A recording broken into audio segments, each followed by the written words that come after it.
la société d'écrasement, la société où on veut dominer sur l'autre. C'est-à-dire qu'il faut régner sur l'autre, il faut l'écraser, il faut qu'il nous soit soumis. C'est un petit peu ce que nous vend cette société, ce que nous vend ce monde. Il faut avoir du succès et être le chef. Il faut en imposer, montrer à l'autre sa puissance, qu'on a une vie qui est meilleure que la sienne. Il faut dominer sur son prochain. Voilà. Ça, c'est un petit peu ce qu'on nous vend. Ce qu'on nous vend dans les pubs aussi. Le succès absolu, l'humanisme, l'homme au centre. Voilà ce que nous vend ce monde. C'est pas du tout ce que la Bible nous dit. La Bible, la bonne Bible, celle qui contient 66 livres, par exemple l'édition Second 21 ou l'édition Summer, ne nous dit pas ça. Alors celui qui sert, et celui qui sert par excellence, celui qui est venu pour servir, c'est Jésus-Christ lui-même, c'est Dieu lui-même. Dieu nous montre la voie à suivre. La voie à suivre. Et cette voie, c'est celle de Jésus-Christ. Et cette voie, c'est Jésus-Christ. Jésus-Christ est le chemin, la vérité et la vie. Il est le seul chemin par lequel nous puissions être sauvés. Il est le seul chemin du salut. Il est le salut. Il est la vie. Il est la résurrection et la vie. Il est Dieu. Il est le Seigneur et le Sauveur. Alors il est le Seigneur, il est le Maître de tout l'univers, et il est le Sauveur de ses brebis, des élus, de ceux qu'il a choisis. Et ceux qu'il a choisis, c'est ceux qui croiraient et qui se repentiraient de leurs péchés. Alors, servir.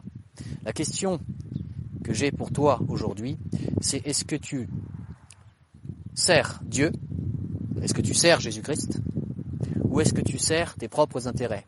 Et tu veux écraser l'autre, dominer sur l'autre, et tu veux t'enivrer de plaisirs divers, de choses charnelles, de pornographie, de vin. La Bible dit ne vous enivrez pas de vin, c'est de la débauche.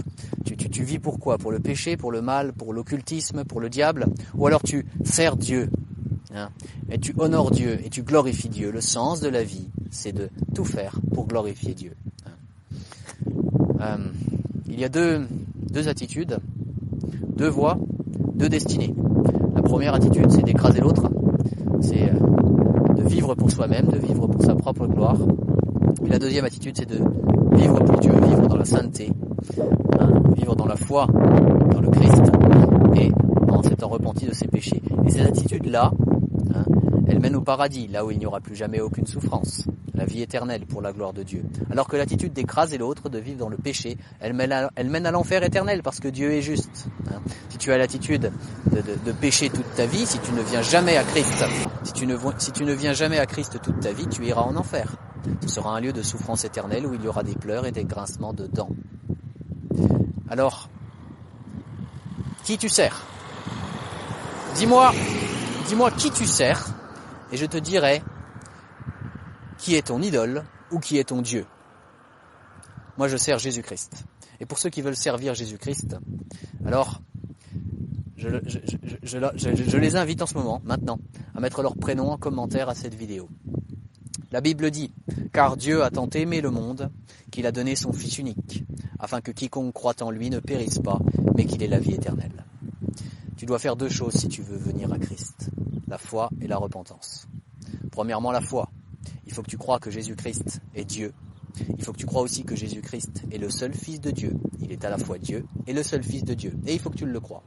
Il faut que tu crois que Jésus-Christ est venu sur terre en tant que 100% homme et 100% Dieu pour payer pour tous tes péchés. Il faut que tu crois que Jésus-Christ a souffert pour tous tes péchés. Il faut que tu crois que Jésus-Christ est mort pour tous tes péchés sur la croix. Il faut que tu crois que Jésus-Christ a payé toute la justice de Dieu pour tous tes péchés, à ta place. Il faut que tu crois que Jésus-Christ a payé ton enfer éternel, à ta place. Et je ne dis pas que Jésus-Christ est allé souffrir en enfer. Ça, je n'ai pas trouvé d'endroit où c'est écrit dans la Bible. Mais ce que je te dis, c'est qu'il faut que tu crois que Jésus-Christ a payé ton enfer éternel à ta place. C'est-à-dire qu'il a réussi à payer ta punition illimitée en un temps limité. Voilà ce qu'il faut que tu crois. Et il faut que tu crois que Dieu a ressuscité Jésus-Christ au 3e jour et que Jésus-Christ ne mourra plus jamais, que Jésus-Christ est victorieux sur la mort, sur le péché, sur le monde, sur le diable. Voilà pour la foi. Et si tu veux accepter de croire tout ce que je viens d'expliquer là, alors la deuxième chose qu'il faut que tu fasses, c'est la repentance. C'est-à-dire qu'il faut que tu prennes un temps et que tu pries Dieu et que tu lui dises, en le priant, que tu regrettes de lui avoir fait du mal par tes péchés. péché sous n'importe laquelle de ses formes. Et il faut que tu cites tes fautes, tes péchés à Dieu, et il faut que tu lui demandes pardon. Alors arrête cette vidéo maintenant et pratique cette repentance.